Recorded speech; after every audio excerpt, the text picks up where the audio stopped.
اهلا بيكو الحلقه دي هنغطي معاكم سمارت دور او ازاي تحول الباب بتاعك من باب عادي لباب سمارت.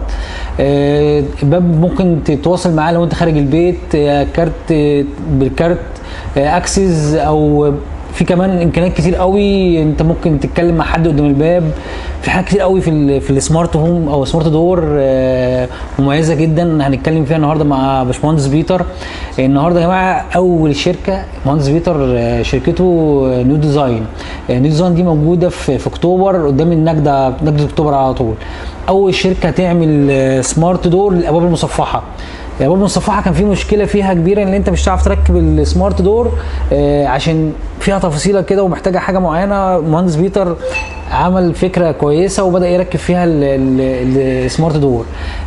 فمع المهندس بيتر هنعرف النهارده السمارت دور ويشرح لنا حاجات كتير حلوه. وفي حاجات كتير انتوا ناس بتبقى انا سمارت دور ممكن حاجه البطاريه تنام ما اعرفش اخش الحاجات دي كلها هنفهمها مع المهندس بيتر. السلام عليكم يا باشمهندس، ايه الاخبار؟ الله يخليك. الحمد لله، نورنا. ربنا يخليك. صراحه بسم الله ما شاء الله عندكم عاملين شغل جامد وشغل حلو وعندكم حاجه كويسه جدا. ايه بقى قصه سمارت دور دي؟ مساء الخير. طبعا منورنا في المكان بتاعنا. قصه السمارت اللي احنا حاليا الكوكب بتاعنا كله بيبقى سمارت. احنا رايحين للحته دي. كل الناس خلاص رايحه للتكنولوجيا ولازم نكون مواكبين العصر بتاعنا. احنا قعدنا نطور في البيبان بتاعتنا لحد ما وصلنا لحاجه محترمه قوي حلوه قوي في الباب، بس برضه ستيل باب بيفتح بالمفتاح. فاحنا قعدنا نعدل في الخامه ومش عارف ايه وبتاع، فبرضه عايزين حاجه تكنولوجي في الباب. فقلنا نخلي الباب مصفح سمارت. العميل بدل ما يقعد يفتح ويقفل بالمفتاح بتاعه يفتح بصباعه، يفتح بكارت، يفتح باسورد، يفتح ابلكيشن موبايل، يفتح بالفيس اي دي بتاعه. اساسا ان انت عندك ممكن بقى في بيبان عندها 3 مفاتيح مفتاح ويعلق والكلام ده كله. فالسمارت لوك مش مهيأ انه يركب في الباب مصفح التركي. مش مهيأ انه يركب في باب مصفح تركي. تمام. فاحنا قعدنا حوالي 8 شهور بنجرب في الباب بتاعي بتاع الشقه بتاعتي. يعني لازم نجرب الحاجه عندنا لان انا مش هعرف اعرض على حد حاجه ويركبها وانا هو نعيش مشاكلها. صح. لازم انا اخلص حاجتي كلها، ولما تبقى حاجه مضمونه ومعموله صح تتعرض على الناس. فقعدنا فتره كبيره نجرب ازاي نعمل السمارت لوك على المصفح. قعدنا نعدل في حبه تفاصيل لحد ما وصلنا لحاجه محترمه ان احنا عدلنا حاجات في الباب بتخلي السمارت لوك يركب عليها كويس جدا، وبنديك ضمان 5 سنين على السمارت لوك عندنا. الحاجه دي انتوا بس بتعملوها؟ ان احنا نحول باب مصفح لسمارت دي احنا بس عاملينها وبنعملها عندنا والشركات تانية. ولو حد جاي من بره مصر معاه كالون ايا كان نوعه بنقول له ده ينفع يركب او ما ينفعش. دي اهم حاجه، لان في كوالين ما تنفعش مصفح، تنفع الخشب. في كوالين تنفع الاوض نوم، ما تنفعش باب شقه. تمام. وكذلك العكس. فانت لو معاك اي حاجه بتعرض علينا وبتورينا الباب ونقول لك ده ينفع او ما ينفعش. يعني هو في السوق في ناس بتبيع دوت، بس يعني هو بيستعينوا بيكم في التركيب. لو هو احنا عندنا بنبيعه الكلام نفسه بنبيعه. متخصصين فيه، انتوا متخصصين فيه. بالظبط. في ناس تاني منافسين تاني بيبيعوا بس ما بيركبوش على الباب. بيستعينوا بيكم في التركيب، بس انتوا عندكم خبره كبيره في القصه دي. بالظبط.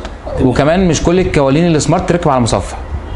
تمام. فاحنا بتعرض علينا المنتج بتاعك، لو انت جايبه من بره بنقول لك ده هينفع معاك او مش هينفع معاك وبنركبه لك او ما نركبهولكش. الكالون السمارت مثلا انا بره البيت كده، فالكالون عندي هنا بيفتح بصمه صباعي. بصمه صباعي في موتور بيلف يفتح الباب، بيفتح التكات باللسان بتاع الباب. حلو. انا من بره بزرار التاتش هنا كده بقفل الكالون. تمام. انت ماشي انت خلاص. انا خلاص ماشي من بره، عايز اقفل التكات بزرار التاتش عليه علامه قفل بدوس بيتقفل. تمام. عندي اوبشن تاني ان انا افتحه بالباسورد. يعني كده بصمه وباسورد. وادي كده الباسورد فتح لي الباب.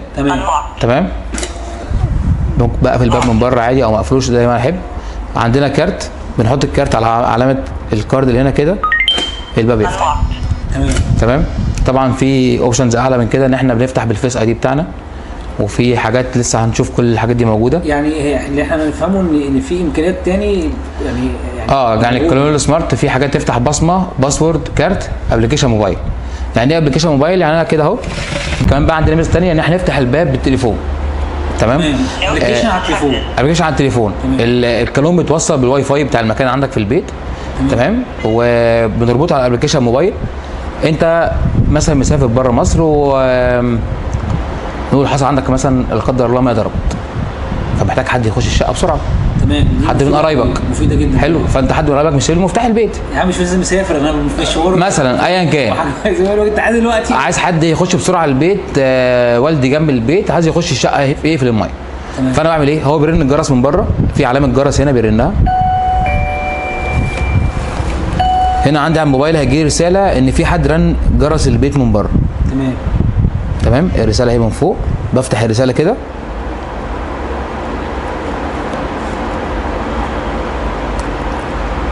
طبعا مع سرعه النت بتفرق في الاستجابه بتاعت الحاجات ديت. تمام. دي كده جاب لي صوره اللي واقف بره قدام باب الشقه. عرفت ان انا بقى خلاص والدي اهو ده كده اللي قاعد بيصور. هو قاعد بيصورنا فهو جاي في الكاميرا، فبعرف مين اللي بره. تمام. اخش بعمل كده الباب يفتح. بتعرف انت بتتحكم فيه مع الابلكيشن. تمام. ممتاز جدا. دي اول حاجه في الابلكيشن موبايل. كمان ممكن اعمل حاجه تانية. انا مثلا حد جاي لي وعايزه يخش البيت، فبعمل هنا اهوت تمبر باسورد، وبعمل له ليميت، بعمل اد. هنا انا بعمل اسم للباسورد، وبعمل له توقيت من الساعه كذا للساعه كذا، ومن يوم كذا ليوم كذا. تمام. واعمل له باسورد يشتغل في الايام ديت. مثلا لو في مثلا انت لسه ما فرشتش المكان وفي صنايعي عاوز او مثلا في صنايعي داخله خارجه، بس احنا بنركبه احسن بعد التشطيب عشان الصنايعي رايحه جايه.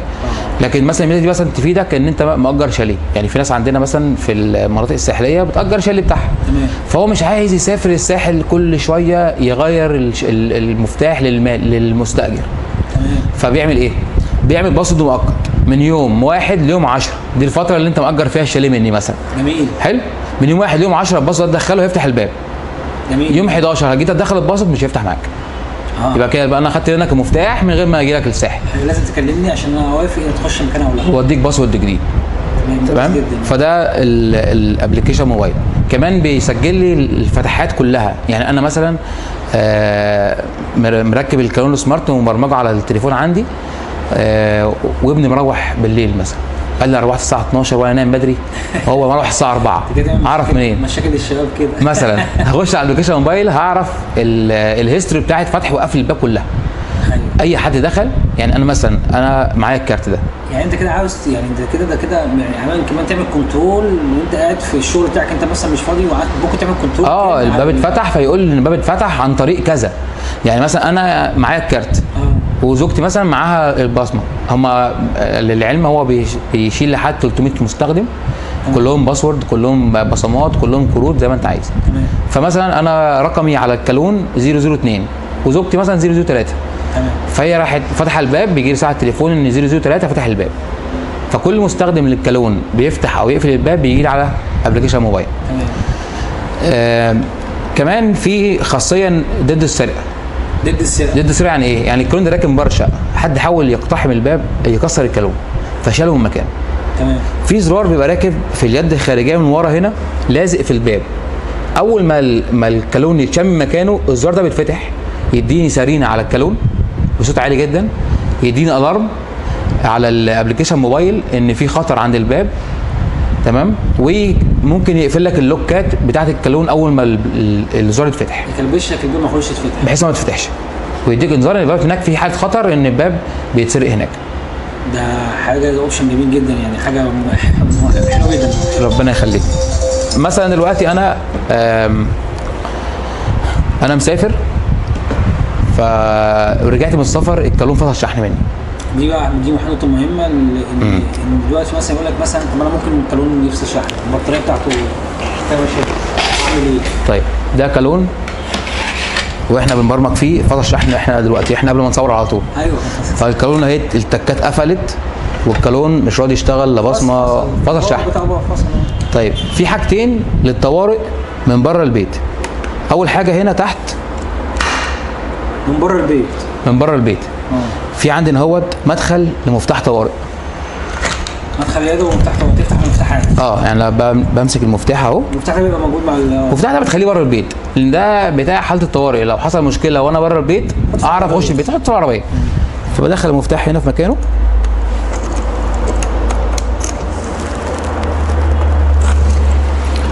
وبفتح التكايه بتاعت الكالون عادي، وممكن اقفل بيها وافتح بيها عادي. تمام؟ تمام. طيب انا حصل عندي ظرف ومفتاح ضاع، مش معايا مفتاح، تمام، والكالون فضل شحن، نعمل ايه؟ هنعمل ايه؟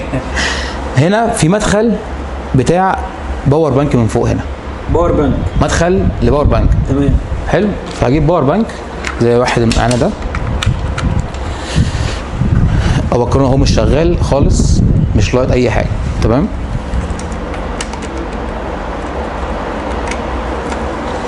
اوصل باور بانك للكالون، فالكالون دخل له كهرباء، اشتغل، اقدر احط صباعي، بطاريه اضافيه شغلت الكالون، اقدر احط صباعي عشان ده اللي متبرمج.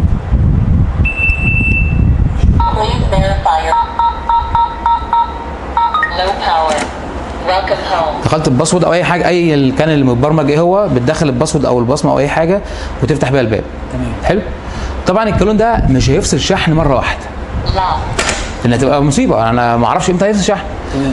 انت بتستخدم الكالون وانت داخل البيت في اي وقت والبطاريه عند 20% او 15%، بيديك الارم ان الباتري لو، هو بيعرفك بيقول لك ان البطاريه ضعيفه عايزه تشحن. بتقعد معاك يومين او ثلاثه يقول لك البطاريه ضعيفه عايزه تشحن. حتى لو انت قعدت بعيد عن الدوت مثلا شهر شهرين وجيت بعد كده معاك الباور بانك بتاعك او المفتاح يفتح، بالظبط. وهو البطاريه دي بطاريه ليثيوم، مش يعني برفع ده كده من جوه الشقه. تمام، انا من جوه الشقه هنا بالاكره بفتح واقفل. تمام، ده ترباس بس مش متوصل، اللي هو ده بيرجع لورا هنا ويتقفل كده. تمام، وده زرار للشاشه، الكالون في شاشه داخليه بتعرفك مين بره زي العين السحريه كده. ايوه. تمام، لو انا رفعت الكفر ده هلاقي هنا بطاريه. تمام، بشيل البطاريه وهنا في مدخل للشاحن. ايوه. بشحن البطاريه، بحط البطاريه على الشاحن ساعتين او ثلاثه. جنب العلامه هنا في نقطه، النقطه ديت بتنور احمر او ازرق ان هي بتتشحن، ولما تيجي الاضاءه تختلف، يعني مثلا منور احمر ولما تيجي تشحن بتنور ازرق، يعني كده البطاريه اتشحنت، بتحطها في الكالون وخلاص. طب ودي ممكن بتقعد قد ايه؟ دي بتشتغل معاك بمعدل 10000 فتحه. 10000 فتحه. 10000 فتحه بمعدل حوالي مثلا 3 4 شهور تشحنها مره. يعني لا، يعني هي بتشتغل بالفتحه، يعني ما بتشتغلش مثلا يعني هي طول ما هي شغاله كده ما بتفقدش الشحن؟ لا، طول ما الكالون مقفول كده هي مش بتطلع كهرباء للكالون خالص. لا، انا بحط صباعي كده هي بتبدا تشتغل. تقعد 3000 فتحه. 10000 فتحه 10000 فتحه بمعدل من 3 ل 4 شهور تشغيل للكالون. كويس جدا. كل 4 شهور تشحنها مره، انت في السنه تشحن الكالون مرتين، مش جدا يعني. مش هتاخد منك كهرباء كتير يعني. حلو جدا والله. طبعا ده كله ملوش دعوه بالكهرباء والحاجه دي. حلو. الكالون سمارت بقى فيها اوبشنز كتير قوي. في اوبشنات كتير، انا عارف ان في اوبشنات كتير في الكوالين يعني. في ناس واخده تصور ان الكالون سمارت ده بمليون جنيه. يعني انا هجيب الكالون سمارت، انا هحط بقى رقم خيالي في باب الشقه ومش عارفه ايه والكلام ده. لكن احنا بنقول ايه، كل حاجه ليها امكانياتها وليها سعرها. ده مثلا كالون بيفتح عن طريق دي خارج الشقه اكره، برفعها لفوق تقفل اللوكات، واجي انزلها لتحت ما تشتغلش. تمام، احط بصمتي هنا الكالون يتفتح معايا. تمام، ده شغال بصمه، شغال باسورد،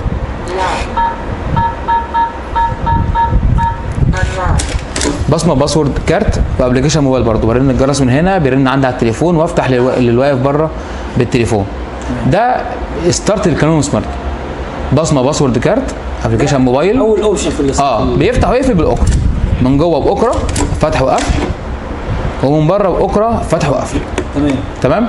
بيزيد بعد كده بقى بنخش في الفئه الاعلى شويه اللي هي الفئه دي المتوسط بتاعها، يعني المتوسط بتاعها كام؟ بص، الكالون سمارت عامه بيبدا من يعني بتاع باب الشقه الكبير ده، ده بيبدا من 9000 جنيه. بيبدا من 9. في حاجات بتبقى كالون اصغر شويه، باب الاوضه ده عامل 5 و6 فيها فوق. تمام. في حاجه بقى اعلى شويه مثلا زي كده، اللي اعلى شويه ده اللي هو بموتور. بمعنى ايه؟ انا هحط صباعي هنا الباب هيفتح لوحده، الموتور هيلف يفتح لي التكات، مش هحط صباعي وافتح بالاكره. ده مش يقدر، ده كله بقى مواتير، يعني بصمه باسورد كارت، ابلكيشن موبايل بالموتور. وبقى فيه كاميرا من بره. ده ما فيهوش كاميرا وما فيهوش موتور، فده حاجه اعلى شويه. تمام. بصمه باسورد كارت، ابلكيشن موبايل بيفتح بالموتور، وفي كاميرا تعرفني مين بره لما يرن الجرس بتاع الباب. متوسطه كام؟ بص، هو السمارت لوك كل اوبشن وموديل بيبقى ليه سعر، بس احنا بنتكلم عموما من اول 9000 لحد 26000. والحاجه الصغيره اللي هي في الاوض بتبقى اقل؟ في الاوض بتبقى اقل، بيبقى اصلا حجم الكالون اصغر وامكانياته اقل شويه من هنا. تمام. دي حاجه اعلى شويه تبقى بصمه باسورد كارت ابلكيشن موبايل، وفيها كاميرا وفيها فيس اي دي. ده بيبقى 3 دي فيس اي دي. يعني ايه 3 دي فيس اي دي؟ الكالون بيشتغل ببصمه وشك، فبياخد تدويره وشك كامله لحد ودانك، لحد ورا. فانت حتى لما بتيجي تبرمج بتبص للكالون وتبص فوق وتحت ويمين وشمال زي التليفون بالظبط. تمام. ده ليه؟ ده لان ما فيش حد يجيب صورتي يحطها هنا يفتح. يعني انا وشي مبرمج على الكالون. ايوه. هتجيب صورتي تحطها قدام الباب مش هيفتح. ايوه، عشان الصوره فيها يمين، عشان الصوره ما فيهاش اصلا، هي مش 3 دي، هي صوره مسطحه مش مغطيه بالظبط. لكن هو الكالون بياخد ال 3 دي بتاع الوش بتاعك ويفتح بيه الباب. تمام. انا واقف من بره، هو ده عشان متبرمج البصمه بتاعته لازم يكون متبرمج الوش بتاعه. ايوه. هنا احنا عند الابواب هوريك انا برضو قوانين سمارت راكبه جوه الابواب. احنا هنشوفها، يعني احنا هنشوف، احنا بس بنشرح وبعد كده هنروح نشوف بالظبط على الباب عشان الناس تتخيل شكله على الباب. بالظبط. فده بصمه باسورد كارت وابلكيشن موبايل والكاميرا، وزاد عليه الفيس اي دي. حلو. في بقى اوبشن اعلى بتاخد كل اللي فات ده وتزود عليهم انتركم. انتركم يعني ممكن تكلم الناس اللي بره، تكلم اللي بره وتشوفه، واللي بره يسمعك وانت تسمعه من على التليفون لمده 60 ثانيه، تتكلم معاه في الدقيقه ديت، وبعد كده تفتح له الباب او ما تفتحوش الباب من التليفون. وفي حاجه اعلى شويه كمان بتديك فرصه اكبر من 60 ثانيه انك تتكلم في اللايف فيديو. موجود يعني، ده موجود كله هنا على الطبيعه، كله هنا على الطبيعه. موجود. بس هنيجي نيو ديزاين في هتيجي نيو ديزاين 6 اكتوبر. انا عاوز كذا كذا كذا، موجود، هياخد حاجه ويمشي. بالظبط. اي موديل موجود. انت عندك ناس مسؤوله وفنيين بيركبوا. اكيد طبعا، اكيد طبعا. تمام. تروح الصعيد، تروح احنا على الصفحه بتاعتنا، تروح اي حته في مصر على الصفحه بتاعتنا على فيسبوك، افتح الصفحه هتلاقي كل موقع متركب مكون مكانه. هتلاقي تركيبات في القاهره. في عملاء بيبقوا عايزين الصعيد، انت بتوصل الصعيد؟ نوصل الصعيد ونركب في الصعيد ونبرمج لك في الصعيد وبنديك ضمان في الصعيد ونعمل لك صيانه في الصعيد. يعني انت يعني اي حته في مصر تقدر تغطيها؟ اي حته في مصر بنغطيها، واي حاجه بتطلع من عندنا بضمان، واي حاجه مهما كانت المسافه الكبيره طالما احنا رحنا هناك نركب، نروح هناك نعمل صيانتنا. تمام. يعني احنا عندنا عميل كان في اسكندريه قريب، حصل عنده مشكله في كون سمارت، بعتنا له فني راح عمل له هناك. المشكله ما كانتش واضحه قوي في الشكوى، فالفني ما كانش واخد معاه كل حاجه جاهزه. تمام. فكان في حاجه ناقصه هناك، رجع وراح له تاني في يوم تاني، كل ده على حسابنا. ده مفيش تكلفه على العميل. طالما الحاجه من عندي طالعه بضمان، والحاجه اللي عندك ديت حصل فيها عطل او مشكله. انا اسال سؤال بس ده، يعني انت بيجي يستلم دوت بتكتب معاه ضمان وانت تبقى مسؤول عن الضمان ده؟ طبعا. تمام. طبعا لازم. يعني الحاجه دي يا جماعه مضمونه 100%، انت ما تقلقش من اي حاجه. هو كمان هيساعدك جامد قوي فيها ويقول لك الحاجات اللي تخلي بالك منها. بص احنا بنلزم نفسنا. ليه؟ انت بتعمل نفسك براند بقى، انت طبعا احنا شركه مش صغيره، احنا من 2010 في المجال ده ومعروفين من زمان. بتبقى بتحافظ على عميلك. بالظبط. وانا عشان اديك ضمان واقدر اضمن لك المنتج دوت مثلا ل5 سنين، فانا لازم اديك منتج يعيش معاك اقل حاجه 5 سنين. تمام. فانت طول ما انت واخد مني ضمان، طول ما انت واثق ان الخامه ديت هي معمره معاك لحد اكبر من الضمان ده. ايوه صح. يعني انت بتعمل الكواليتي بتاع الخامه بتاعك، بتختاره بعنايه طبعا، عايز ان هو يعيش في اكبر فتره. طبعا عايز اقول لك ان الكالون سمارت ككالون سمارت في منه حاجات ب 3-4000 جنيه وبتعيد علينا. احنا اتعرض علينا كميه كوالين سمارت جايه من بره مصر، الناس بتجيبها معاها كتير جدا. يعني في سمارت في السوق اقل بكتير. ممكن ما يكونش مش في السوق المصري، في السوق الدولي اقل بكتير، بس الموتور بتاعه مش قوي، السوفت وير بتاعه مش قوي. يعني ان انا احط باسورد هنا وادوس شباك يفتح في ساعتها، ده دي فلوس. ان انا احط بصمتي وبعد كده الكالون يفتح، ده سوفت وير بقى اقل شويه. ايوه. فاحنا كل حاجه بنجيبها نركبها بنبقى جربناها وعارفين مدى صلاحيتها للمستخدم عامله ازاي. تمام. اعرف ان انتوا بتهتموا قوي بالعملاء بتوعكم، بتهتموا بالجوده. عايزين نشوف الحاجه دي على الباب. على الطبيعه. احنا كل حاجه هنا عندنا على الطبيعه. ده باب مصفح في المعرض عندنا. احنا بنركب الكولون سمارت باب مصفح. بس تاني يا جماعه المعرض نيو ديزاين ده موجود في اكتوبر في وش النجده، نجده اكتوبر، على المحور المركزي. على المحور المركزي في الحي الثالث المجاوره الثانيه. تمام. وانا رقم التليفون هسيب لكم في التعليق، وممكن نسيب لكم الموقع الالكتروني بتاعهم في التعليق. تمام. الباب مصفح عشان يركب فيه السمارت لوك بيتعدل. باب مصفح لازم يتعدل، يعني لازم يتعدل. ما ينفعش اي حد يجيب باب مصفح. لا في ناس كانت بتجيب كانون سمارت. يعني احنا رحنا العملاء ومصورين فيديوهات على الصفحه عندنا، ودخلت على الفيسبوك هتلاقي ان في عميل جاب سمارت لوك وجاب اي حد يركبه له بوظ له الباب. تمام. بهدل الدنيا. فتح له كذا فتحه في الباب عشان يعرف ازاي يركب الكالون، وبهدل الدنيا. في الاخر رحنا عدلنا. الحاجات زي كده بتدي للناس اللي تعرف تعملها. بالظبط. فاحنا هنا حاطين لك باب مصفح سمارت على الطبيعه. تمام.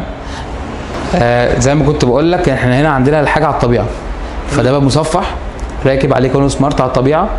انا كده واقف قدام باب الشقه من بره كده، انت من بره والباب اهو مقفول. حلو. انا هعدي قدام الباب، بص هيلقط وشي، الباب فتح. يعني ده برضه يعني في مسافه يعني. انا الكالون فيه سنسور حركه بيلقط حركتي وانا داخل على الباب. انا اول مره من الباب بيفتح الكاميرا بتاعت ال 3 دي فيس اي دي، وبعد كده يلقط وشي، بعد كده يفتح على طول لوحده. تمام. فانا اي حركه تيجي بتحركها واحنا بنتكلم هتلاقي الكالون بينور زي كده. وده كمان يعني ده اللي يبين لنا برضه ان الجوده والكواليتي بتاعت الحاجه تبقى سريعه في التعامل معاها. طبعا يعني ده لازم. ممكن يبقى في اسعار اقل او كله يا جماعه، بالذات الحاجات اللي فيها التكنولوجيا الحديثه، كل ما الجوده والكواليتي يزيد كل ما السعر يزيد. بالظبط. فانا شايف انت في مسافه وهو هو شاف، هو خلاص شاف وشي ولقط ان انا بتحرك قدامه كده. انا من بره اهو احط صباعي كده، الباب بتلاقيه فتح لوحده. تمام. انا برضو من بره بدوس على علامه القفل، بقفل الباب.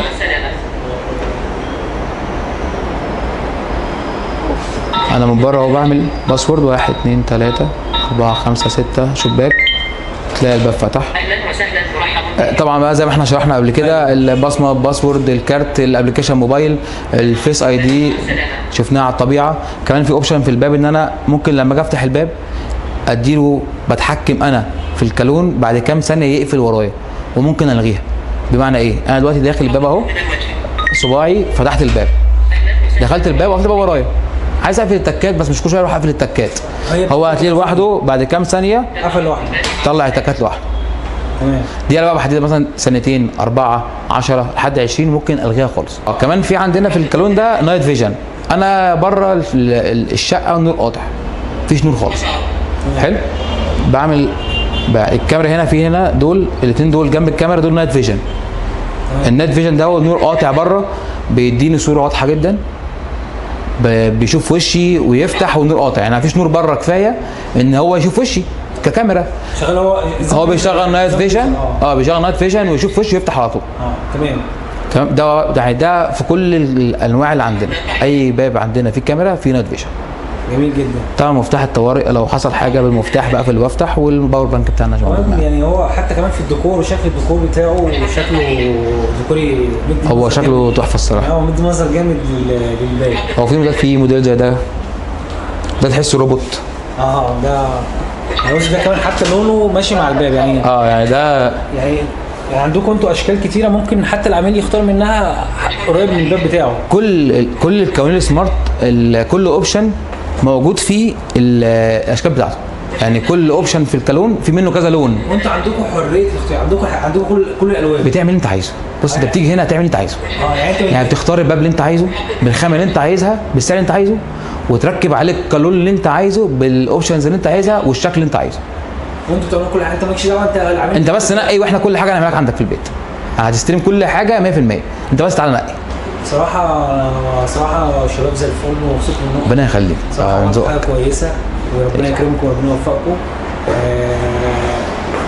هناخد كذا حلقات معاكم كتير طبعا. في عندكم حاجات كتير بتتعمل. ربنا يخليك. شرف لينا، نورتونا. سلام.